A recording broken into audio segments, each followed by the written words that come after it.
जाके पैर फटी भी भाई, वो क्या जाने पैर पर आई। जब तक कि कोई दर्द हमारे साथ में नहीं होता तब तक हमको समझ में नहीं आता। किसी के दर्द को समझने की कोशिश कीजिएगा जब तक कि वो दर्द बीत जाए। नमस्कार, मैं हूँ आरजे नितिन, हमारे चैनल पर आप सभी का स्वागत है। दोस्तों, आज सुनाता हूँ आपको मैं लॉकडाउन की कहानी, लॉकडाउन के पहले की सच्ची कहानी।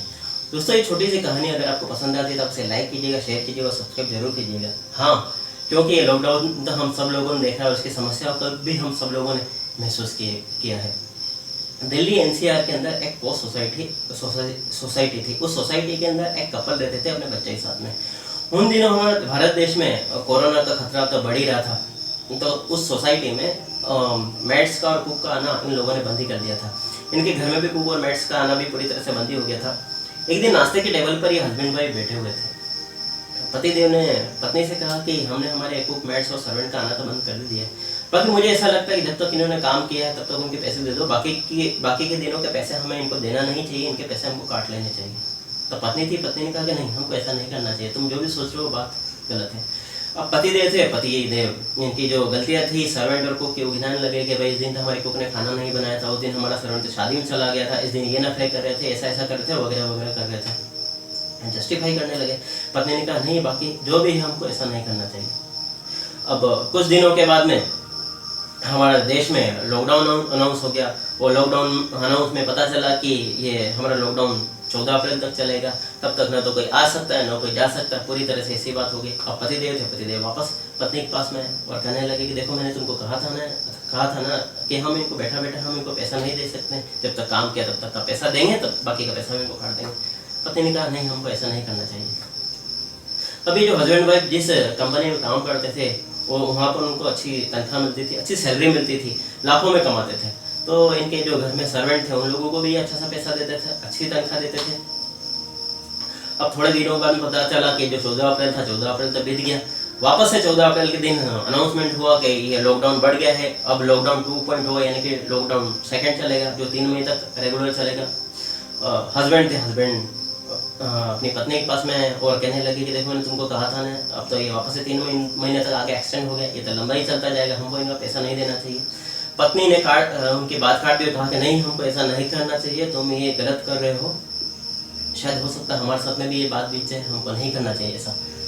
अब इन दोनों के बीच में झगड़ा तू में तक चला। 2-3 दिन तक इनका झगड़ा होता रहा। 2-3 दिन तक इन लोगों ने आपस में बात भी नहीं की और धीरे धीरे ये समय तो बीत ही रहा था। फिर अचानक पता चला कि दूसरी जो देश में कंपनियां थी, उन कंपनियों ने अपने फैसले लिए हैं और अपने अलग अलग नॉर्म्स बनाई हैं। इनकी कंपनी ने इनको एक मेल भेजी थी। उस मेल को जब पतिदेव ने खोल के देखा तो पता चला, उस मेल में लिखी हुई थी कि हमारी कंपनी ने अभी इस महीने कोई बिजनेस नहीं किया है, तो तुम्हारी जो फर्स्ट क्वार्टर की सैलरी थी 25 सैलरी, वो सैलरी रोक ली जाएगी।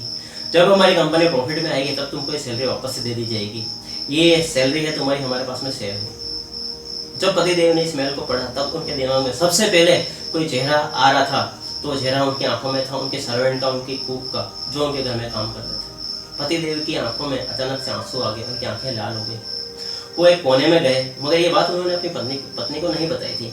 वो कोने में गए और कोने में उन्होंने जाकर अपनी कुक, सर्वेंट को, जो भी उन लोग उनके घर में काम करते थे, उनको फ़ोन लगाया और फ़ोन कर कहा कि तुम्हारी जितनी भी सैलरी है, मार्च महीने के तुम्हारे पैसे हैं, अप्रैल की है, मई की है, तुम्हारी पूरी सैलरी मैं तुमको दे दूंगा, तुम चिंता मत करना। और तुमको कोई भी तकलीफ हो, कोई भी बात हो तो मुझे तुम कह सकते हो, ये तुम्हारा ही घर है और तुम मेरे ही अपने हो।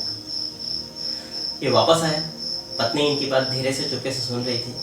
पत्नी ने कहा कि मैंने तुमको कहा था ना, हमें ऐसा नहीं करना चाहिए, हो सकता है ये बात हमारे साथ में भी हो। दोस्तों, जब ये लोग अच्छे लाखों में कमा रहे थे तब इनको ये बात महसूस नहीं हो रही थी, पर जब इनकी कंपनी ने 25% सैलरी इनके रोकने की बात कही, तब उनको, ये गरीब लोग थे, उनके घर में काम कर रहे थे, जो हजारों में कमा रहे थे, उनका दर्द उनको महसूस हुआ।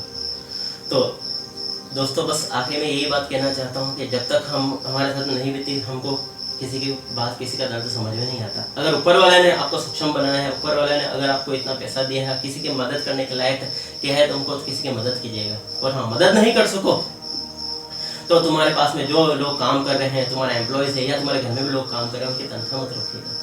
बस आखिरी में अंत में यही बात कहना चाहता हूँ कि जीवन में समय, वस्तु और परिस्थिति के बदलाव को स्वीकारें। पहले हम दिल जीतेंगे और फिर जहाँ मिलते हैं दोस्तों, फिर हम एक नई स्टोरी के साथ में। तब तक के लिए थैंक यू, धन्यवाद, बाय बाय, जय हिंद।